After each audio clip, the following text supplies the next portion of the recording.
Without me, she'd be homeless. My father's voice echoed through the courtroom so loudly that even the court reporter stopped typing for half a second.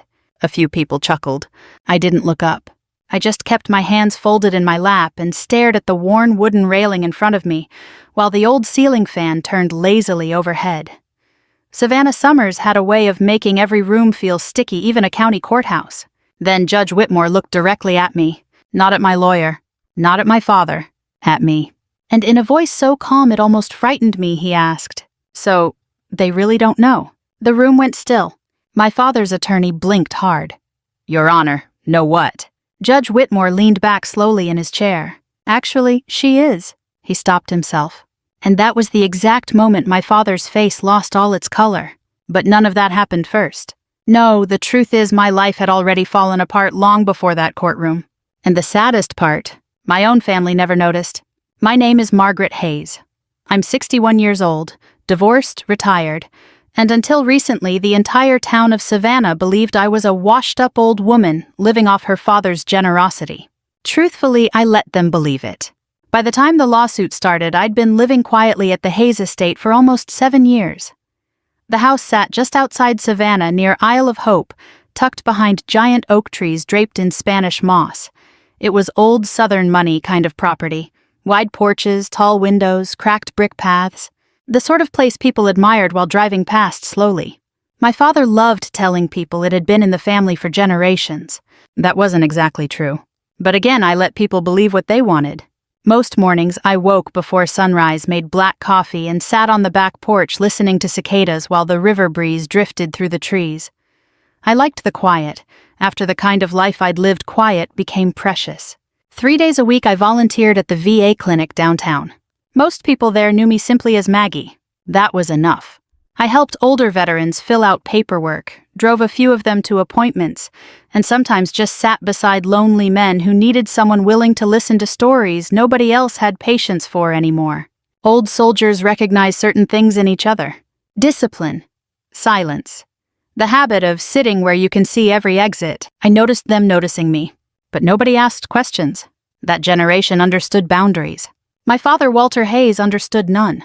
At 82, he still carried himself like he owned every room he walked into. He'd once run a successful construction company back in the 70s and 80s when Savannah was growing fast. Back then, people respected him. Or maybe feared him. Sometimes those two things look similar when you're young. My mother passed away 12 years ago, and after that, whatever softness existed in my father disappeared with her. He became harder, sharper, meaner in quiet little ways, especially toward me. My younger brother Daniel could do no wrong. Didn't matter that he was 58 years old and buried in debt from failed real estate deals. My father still introduced him proudly at church breakfasts like he was some rising young businessman. Me, I was Margaret, said with disappointment attached to every syllable. She never recovered after the divorce he'd whispered to neighbors. Or she lives here because family takes care of family. The truth sat right in front of him every day, and he never saw it. The Sunday dinner that started everything happened in late August. Savannah heat wrapped around the house like wet wool that evening. Daniel arrived wearing loafers without socks and talking loudly into his phone about some condo development that probably didn't exist.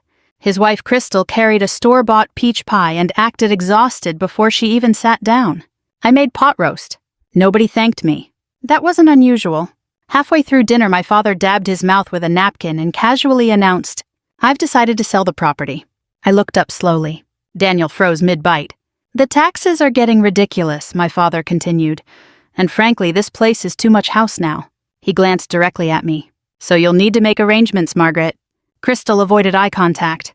Daniel suddenly became fascinated with his iced tea. I set my fork down carefully. "You can't sell it." The room went silent. My father laughed once. "Excuse me. You can't sell the estate." His eyes narrowed immediately. I'd seen that look my entire life. It always appeared right before he decided someone needed humiliating. "I think I know what I own." I held his stare calmly. "No, you don't." Daniel finally jumped in nervously. "Come on, Maggie, don't start this tonight." But my father was already angry now. "You've lived under my roof for 7 years," he snapped. "Without me, you'd be living in some government apartment." I almost smiled at that. Government apartment. If only he knew. Instead, I stood quietly and gathered plates from the table. You should talk to a lawyer before trying to sell it, I said softly. That only made him angrier. The next week he did exactly that. Within 10 days I was officially served with eviction papers. Daniel called afterward, pretending to sound sympathetic. You know how Dad gets, he sighed over the phone. Just apologize and this all goes away. For what? A long silence. Then you always have to make things difficult. I nearly laughed. At my age, you start recognizing patterns clearly. Families create roles for each person, and once they do, they cling to those roles even when reality changes. Daniel was the golden son. I was the disappointment. Nothing, not success, sacrifice, or truth, was allowed to interrupt that story. The lawsuit spread through Savannah faster than summer thunderstorms. At the diner near Waters Avenue, people whispered when I walked in. Poor Margaret. Living off her father. Probably mentally unstable after the divorce. I heard it all, and I let them talk. Because after 30 years in military intelligence, I'd learned something important. People reveal themselves fully when they think you're powerless. 2 weeks before the first hearing, I stopped by the courthouse to file paperwork with my attorney, Patricia Hale. Patricia was 73 years old, sharp as broken glass, and one of the few people in Georgia who knew the full truth about me. As we entered the courthouse lobby, an elderly bailiff looked up from his desk. The second he saw me, his posture changed instantly. Straight spine, squared shoulders. Good afternoon, ma'am, he said quietly. Not Miss Hayes. Not Margaret. Ma'am? Patricia noticed my father standing across the lobby with Daniel. They noticed it too. And for the first time since the lawsuit began, I saw uncertainty flicker across my father's face, only for a second. Then his pride swallowed it whole. The first court hearing took place on a Tuesday morning in September, right after a week of heavy rain. Savannah smelled like wet pavement and magnolia trees that morning. The courthouse steps were slick, and reporters from the local paper had already gathered outside by 8 o'clock. Small-town people love embarrassment almost as much as they love church, especially when the embarrassment belongs to someone else. I arrived alone in my old blue pickup truck wearing a plain gray suit I'd owned for years. No jewelry except my wedding ring, which I still wore even after Harold passed. Some habits stay with you longer than grief. Across the street, I noticed my father immediately. Walter Hayes stood near the courthouse entrance, shaking hands like he was campaigning for mayor. Daniel hovered beside him, carrying folders and coffee cups, trying too hard to look important. My father spotted me and smirked. That same expression he'd worn my entire childhood whenever he believed he was winning. "Morning, Margaret," he called loudly enough for nearby reporters to hear. "Hope you brought a place to stay after this." A few people laughed nervously. I kept walking. One thing military service teaches you is how to survive humiliation without reacting emotionally. If you respond to every insult, eventually your enemies control your heartbeat. Patricia Hale met me inside near the security checkpoint.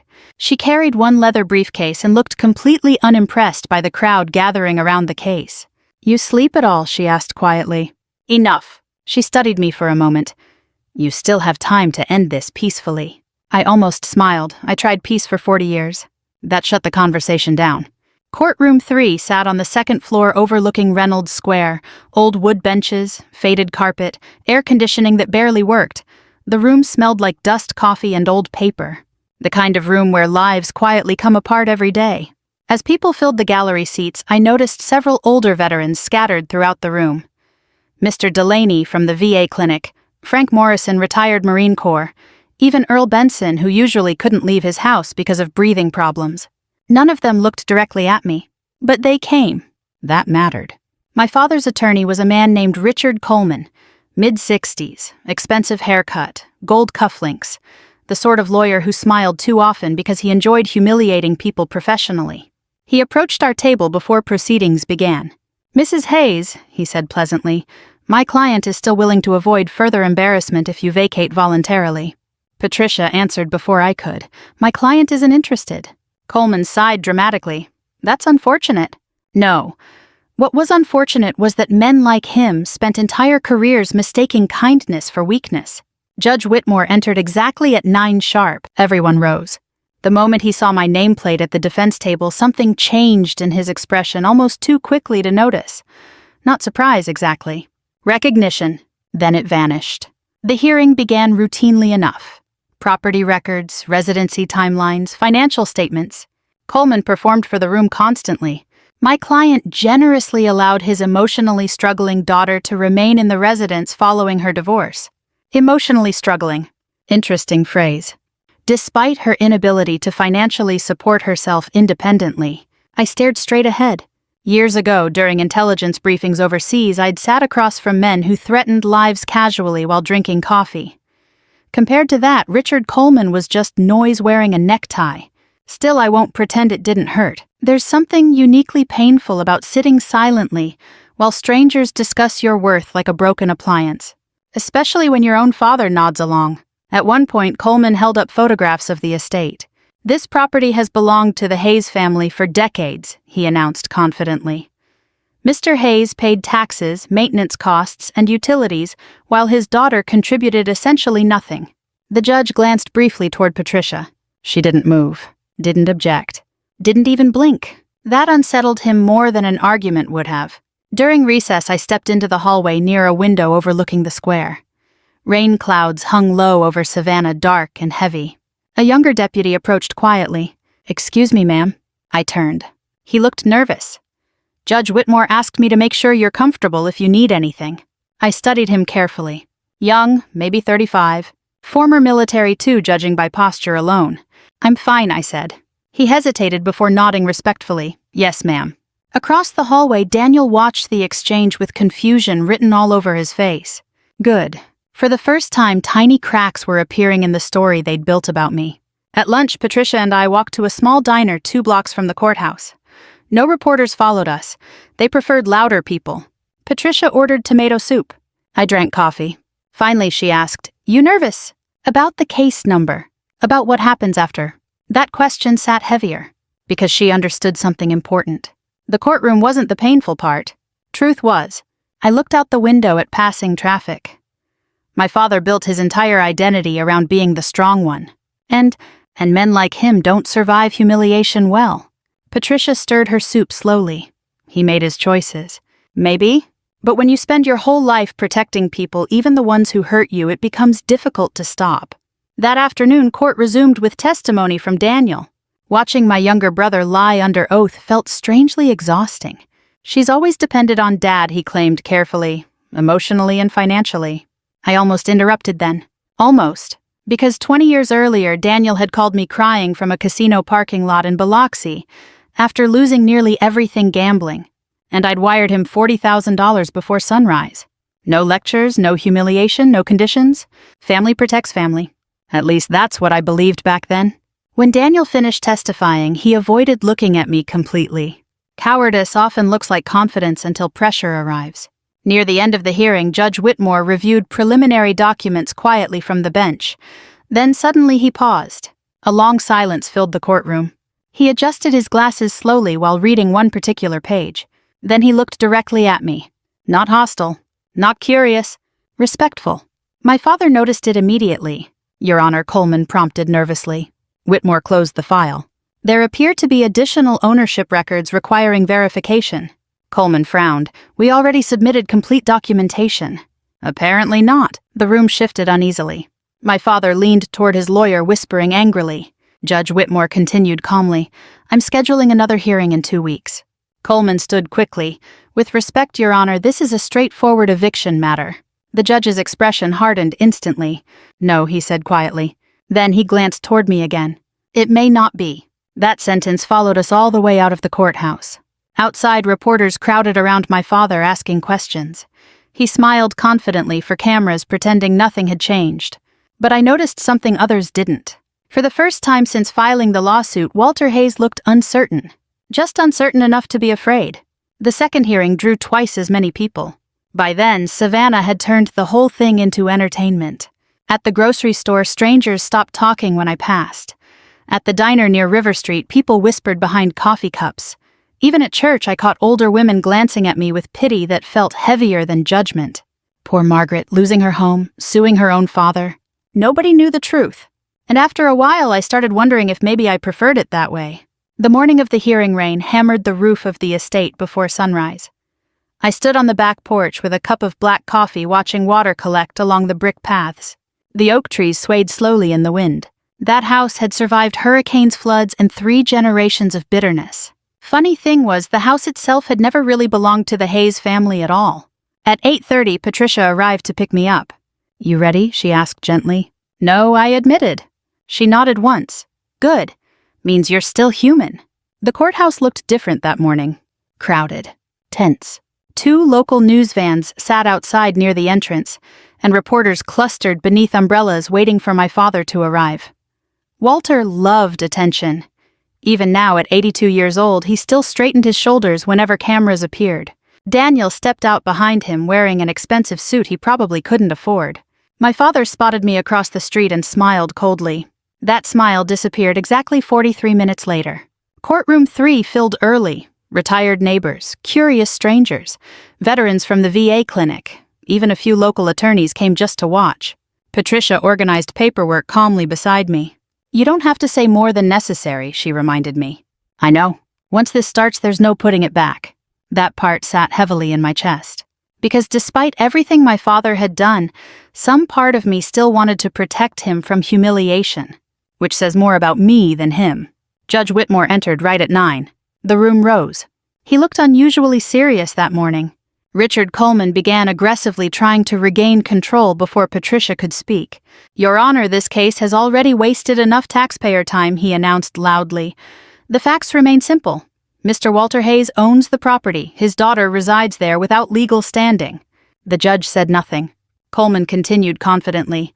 "We've provided tax records, maintenance receipts, utility bills." "Submitted by whom?" Patricia interrupted calmly.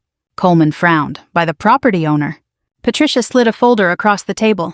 "That assumption appears to be incorrect." The courtroom shifted quietly.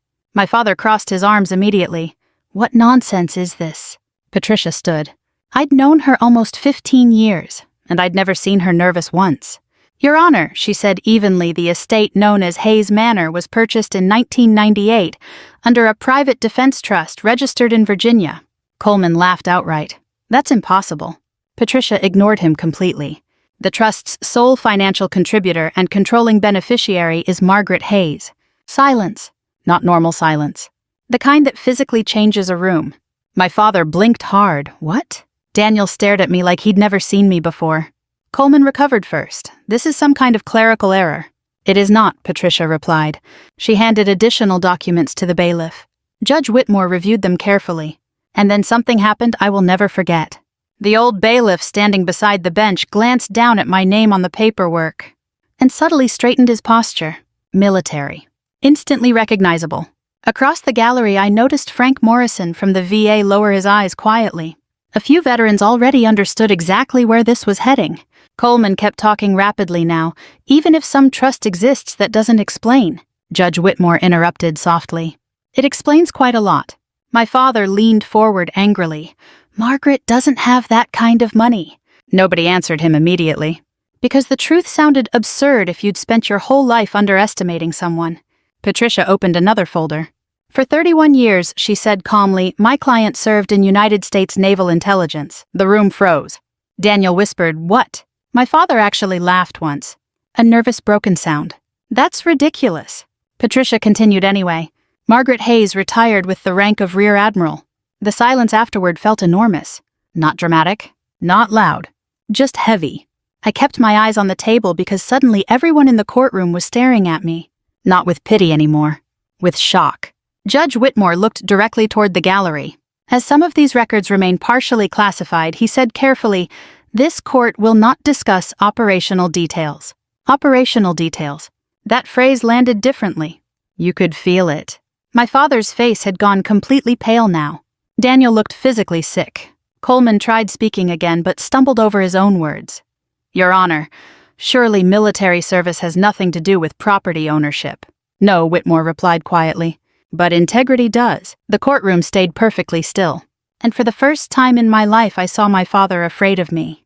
Not because I'd threatened him, not because I'd yelled, but because the story he built about me was collapsing in public, piece by piece.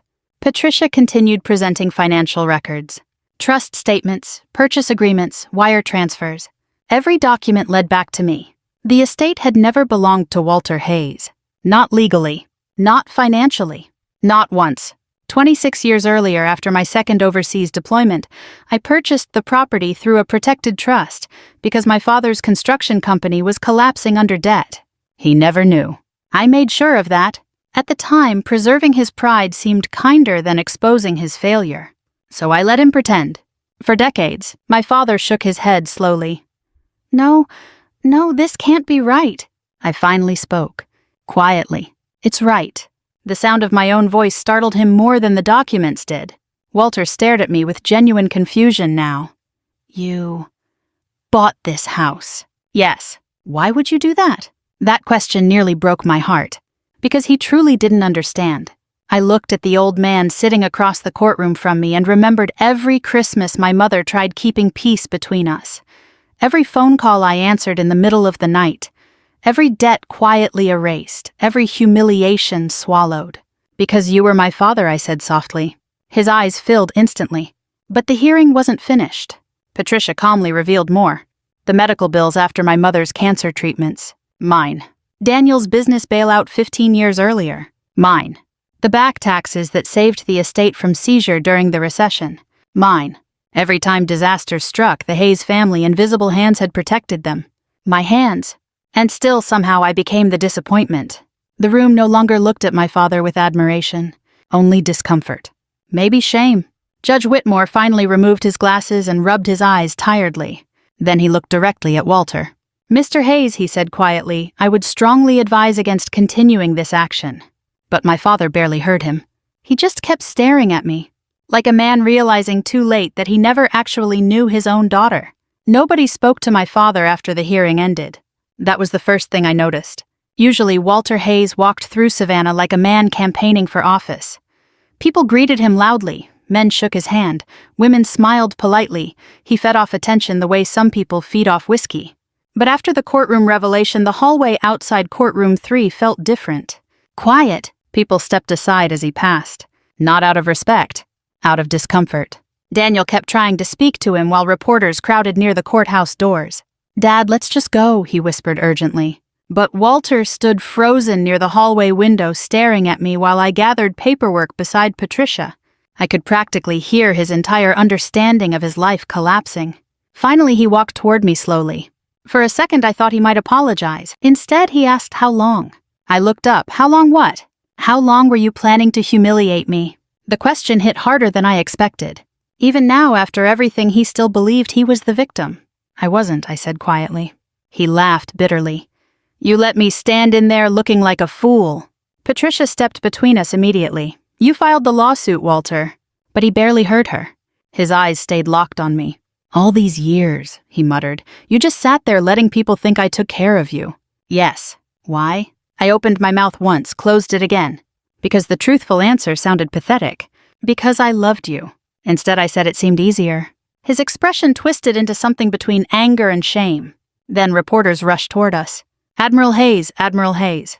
I flinched slightly at the title. I hadn't heard it spoken publicly in years. Camera flashes lit the hallway. Is it true you led naval intelligence operations in the Gulf? Did you receive the Distinguished Service Medal? Why did you hide your military career? Walter stared at the reporters in total disbelief. You could see the exact moment he realized the humiliation wasn't temporary. The whole town was going to know. By evening, Savannah already did. I stopped for groceries on the drive home, and the cashier nearly dropped a carton of eggs when she recognized me. Oh, my lord, she whispered, you're that woman from court. That woman. Not poor Margaret anymore. An older man near the register slowly removed his veteran cap when he saw me. Vietnam Navy. Ma'am, he said softly. I nodded politely. At ease, sailor. He laughed so hard he nearly cried. But not everyone reacted kindly. Daniel arrived at the estate around 7 that evening, already furious. I heard his Mercedes tearing up the gravel driveway before he even knocked. You embarrassed Dad in front of the entire city. I stayed seated on the porch swing. He embarrassed himself. That's not fair and you know it. I looked at my younger brother carefully. For the first time in decades, he seemed genuinely frightened. Not of me. Of losing the life he depended on. You lied to us for years, he snapped. No, I answered calmly. I stayed quiet. There's a difference. Daniel paced across the porch angrily. You made Dad look weak. That sentence explained everything. Not cruel, not unfair. Weak. Because in my family, weakness was the unforgivable sin. I took a slow breath. Did you ever once ask where your business bailout came from? His face changed instantly. There it was. The memory. 15 years earlier, Biloxi, 3 a.m. You said it was an anonymous investor, he whispered. It was? Oh my God. You were about to lose everything. He sat down heavily in the porch chair. For several minutes, neither of us spoke while cicadas buzzed loudly in the humid dark. Finally, Daniel asked the question I'd secretly waited years to hear. Why didn't you tell us? I looked out toward the oak trees. Because once people know what you are, I said softly, they stop seeing who you are. That wasn't entirely true. The deeper truth was uglier. I was tired. After decades in military intelligence, after burying friends, after failed marriages and classified funerals, and years spent carrying responsibilities nobody could discuss openly, I didn't want to be Rear Admiral Margaret Hayes anymore. I just wanted to be someone's daughter. Unfortunately, my family only respected power they could see publicly. The next morning, reporters camped outside the estate gates. By afternoon, old photographs surfaced online. Me in uniform beside Navy officials, me standing near aircraft carriers, me receiving medals at ceremonies I barely remembered. The town lost its mind. At the VA clinic, veterans who'd barely spoken to me before now stood awkwardly whenever I entered the room. I hated that. Respect based on rank always felt emptier than respect earned quietly. That afternoon, Patricia called. You need to see this. She emailed me financial documents from Daniel's real estate company. I stared at the numbers silently. Massive debt, hidden loans, second mortgages. He was drowning. Again. A few hours later, Walter appeared at the estate unexpectedly. Alone. No reporters. No anger. Just exhaustion. I found him sitting in the backyard near the garden my mother planted 30 years ago. For a long time, neither of us spoke. Then he asked quietly, was any of it real? I frowned slightly. What? You needing us. The sadness in his voice caught me off guard. Because suddenly he didn't sound like the powerful father from the courtroom anymore. Just an old man terrified his life had been built on illusion. I did need you, I answered honestly. When? All the time. That seemed to hurt him more than anything else. Walter rubbed his hands together slowly. I thought, after your divorce? After you came back home? I came back because I was tired, I interrupted gently, not broken. He stared down at the garden. I don't understand why you'd protect us after everything. I almost told him the truth then. That soldiers get trained to protect people even when those people don't deserve it. But instead I said Mom would have wanted me to. His eyes filled immediately. For the first time in my life, my father looked old. Not commanding, not intimidating. Just old. And deeply ashamed. But pride doesn't die quickly in men like Walter Hayes. Before leaving, he paused near the porch. You could have ruined me years ago. I know. Why didn't you? Because revenge sounds satisfying when you're hurt, until you finally get the chance. Then all you see standing in front of you is family. I never wanted revenge, I said quietly. That courtroom wasn't revenge.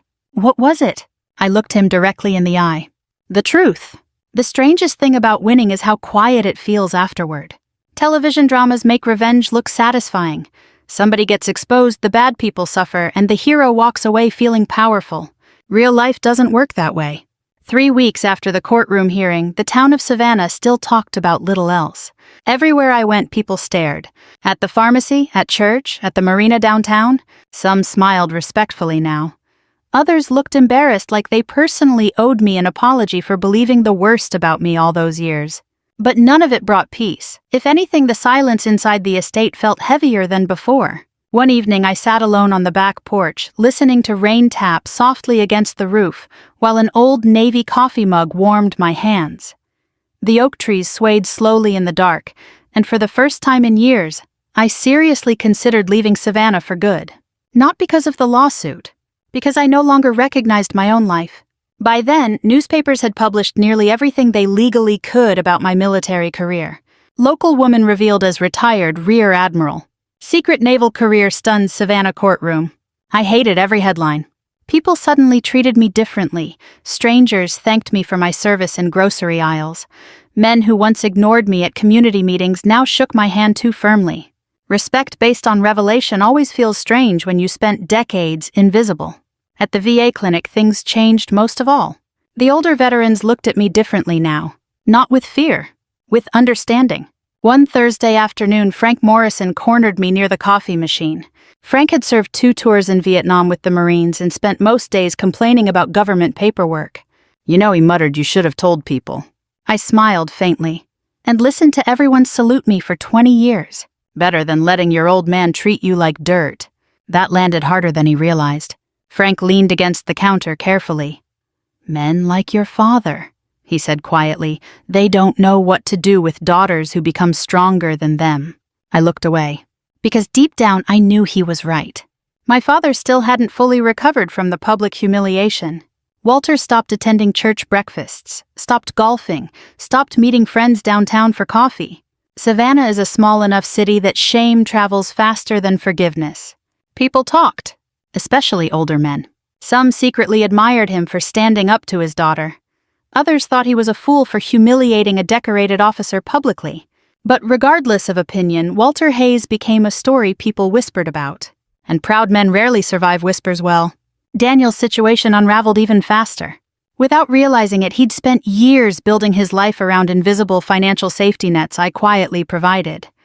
Once I stopped covering emergencies, overdue loans began surfacing everywhere. One Friday evening, he arrived at the estate looking exhausted. Not angry this time, broken. His expensive Mercedes was gone. Instead, he drove an old rental car with a cracked windshield. I found him standing awkwardly near the porch steps. "You busy?" he asked quietly. "Never too busy for family." The words almost made him cry. We sat outside while the evening sun disappeared behind the trees. Finally, he admitted everything. The gambling, the loans, the fake business deals, the second mortgage on his house. Listening to him felt like listening to a much younger version of my father. Pride, fear, performance. Men exhausting themselves, pretending they're stronger than they are. I thought I could fix it before anyone noticed, Daniel whispered. "That usually makes it worse." He nodded slowly. Then came the question I knew was waiting. "Did you really pay off my casino debts?" "Yes." "Why?" I stared out across the dark lawn. "Because Mom called me crying." Daniel covered his face with both hands. For a long time, neither of us spoke. Then he said something I never expected to hear from my younger brother. "I think Dad hated you because you never needed his approval." I let that sit quietly between us. Because the truth was more complicated. I had needed his approval once. Desperately. Back when I was 23 and leaving for my first naval assignment overseas, I waited all night hoping my father would tell me he was proud of me. He never did. After a while, disappointment becomes familiar enough that you stop fighting it. 2 days later, everything changed again. Around midnight, Patricia called my cell phone. "Margaret," she said immediately, "your father's in Memorial Hospital." I stood up so quickly my coffee spilled across the kitchen counter. What happened? Minor stroke. Daniel found him collapsed in a motel room. Motel room. That word hit me hard. After the lawsuit embarrassment, Walter quietly moved out of the estate rather than face me every day. Pride again. He rented a small room near Highway 80 instead. At 82 years old. Alone. I drove to the hospital through pouring rain. Daniel sat outside the emergency wing looking completely shattered. "He kept saying he didn't want charity," he whispered when he saw me. My chest tightened painfully. Because even now, after everything my father still believed, accepting love made him weak. The hospital room smelled like antiseptic and stale air conditioning. Walter looked smaller somehow lying in that bed. Older. Fragile. For a moment I didn't see the angry man from the courtroom. I saw my father teaching me how to ride a bicycle when I was 6. Time is cruel that way. Walter opened his eyes slowly when I entered. And to my surprise, tears formed immediately. "I'm sorry," he whispered. Just that. No excuses, no speeches, no pride. I sat beside the bed quietly. "You don't have to talk right now." "Yes, I do." His voice cracked badly. "All those years," he whispered, "you were protecting us." I looked down at my hands. "You were my family." Walter began crying openly then. The kind of crying older men usually spend entire lives trying to avoid. "I punished you for becoming everything I never was," he admitted weakly. That sentence broke something inside me. Not because it shocked me, because it confirmed what I'd always secretly known. He reached for my hand carefully. "I was proud of you," he whispered. "I just didn't know how to say it." At 61 years old, hearing those words still hurt like a child hearing them too late. But sometimes too late is still enough to matter. Winter arrived slowly in Savannah that year. The oak trees around the estate stood bare and quiet, their branches stretching over the property like old hands reaching toward memory. For the first time in decades, the house no longer felt heavy with tension. It felt peaceful. Not perfect, but peaceful. My father came home from the hospital 3 weeks before Christmas. Not to reclaim the estate. Not to argue. Just to recover. I converted the downstairs study into a bedroom for him because climbing stairs had become difficult after the stroke. At first, he resisted every small kindness. Proud men often do. "I can manage myself," he muttered the first morning I brought him coffee. "I know," I answered calmly, "but you don't have to anymore." That usually silenced him. Recovery changed Walter more than age ever had. Before the stroke, he moved through life like a man constantly defending territory nobody was trying to steal. Afterward, something inside him softened. Maybe fear finally reached the part pride had protected for too long. Or maybe loneliness did.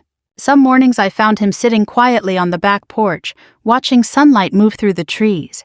Just sitting, thinking. One cold January afternoon, he surprised me by asking to visit the VA clinic. "You sure I asked carefully?" He nodded. "I owe some people an apology." I didn't ask which people. At the clinic, several older veterans recognized him immediately from the newspaper stories. The room turned awkwardly quiet for a moment. Then Frank Morrison rolled forward in his wheelchair and broke the tension himself. Well, Frank grunted loudly, "Look who finally decided to join civilized society." To my surprise, Walter laughed. A real laugh. Not sarcastic, not bitter. Just human. That day mattered more than I expected. Because instead of defending himself, my father listened. He listened while old veterans described losing marriages after deployments. He listened while widows explained loneliness after retirement. He listened while men his age admitted how difficult it was to apologize after spending entire lifetimes pretending strength meant silence. For once in his life, Walter Hayes stopped talking long enough to learn something. Meanwhile, Daniel slowly rebuilt his own life from the ground up. He sold the oversized house, took a regular office job, started attending Gamblers Anonymous meetings twice a week. The first few months humbled him badly. One evening, he helped me repair broken fencing near the back pasture while the sun set over the marshlands. "I used to think success meant people envying you," he admitted quietly. And now, he hammered another nail into the fence post before answering. "Now I think peace is probably worth more." That sounded like growth. Real growth usually arrives painfully. By spring, the estate itself had begun changing too. For years, the property existed mainly as a symbol wealth family pride status. I didn't want that anymore. So with Patricia's help, I established the Hayes Veterans Retreat, a nonprofit program offering temporary housing and support for older veterans, widows, and seniors facing financial hardship. Not luxury, just dignity. Simple rooms, warm meals, quiet safety. The first residents arrived in March. An Army widow from Macon whose son lost her retirement savings. A retired mechanic living in his truck after medical bills destroyed him financially. An elderly Navy nurse with early Parkinson's and nowhere else to go. Watching them settle into the estate changed the atmosphere completely. For the first time, the house finally became useful instead of impressive. My father helped more than anyone expected. At first, he repaired furniture simply to stay busy. Then he started organizing donations, fixing porch railings, and teaching younger volunteers carpentry skills. One afternoon, I caught him showing an old Marine how to plant tomatoes in my mother's garden. Both men argued the entire time. It was the happiest I'd seen him in years. The official opening ceremony happened on Veterans Day. Nothing fancy. A few folding chairs under the oak trees, coffee, homemade pies, neighbors, veterans, families. Judge Whitmore attended quietly without any public attention. Patricia came too, wearing her usual expression of permanent irritation. Even several reporters showed up. But this time nobody came looking for scandal. Only stories. Toward the end of the gathering, Daniel tapped his glass gently for attention. "I think Dad wants to say something." Walter immediately looked irritated. "I told you not to do that." A few people laughed softly. But then my father stood slowly from his chair, leaning slightly on a cane now. The crowd grew quiet. Walter looked at me for a long moment before speaking. "My daughter spent most of her life protecting people," he said carefully, "including people who didn't deserve it." I felt my chest tighten immediately. He cleared his throat. "For years I introduced Margaret as someone who needed help." He paused. "The truth is, she's the strongest person I've ever known." Nobody spoke. Even the wind seemed quieter somehow. Walter looked embarrassed by his own honesty, which made it even more meaningful. Then he added softly, "And I wasted too many years being too proud to admit it." I walked over and hugged him before he could say anything else. He held on tightly. Old men who spent entire lives avoiding emotion sometimes hold hugs differently once they finally surrender to them. Later that evening, after everyone left, I sat alone on the back porch watching sunset fade through the Spanish moss. The estate glowed softly behind me, full of voices, laughter, and life again. For the first time in many years, the house no longer carried secrets. Just people healing. I thought about revenge then. About how badly I once wanted my father to finally understand what he'd done to me. And strangely enough, when that moment finally came, it didn't feel like victory. Not really. Victory would have been having a father who loved openly from the beginning. But life rarely gives us perfect endings.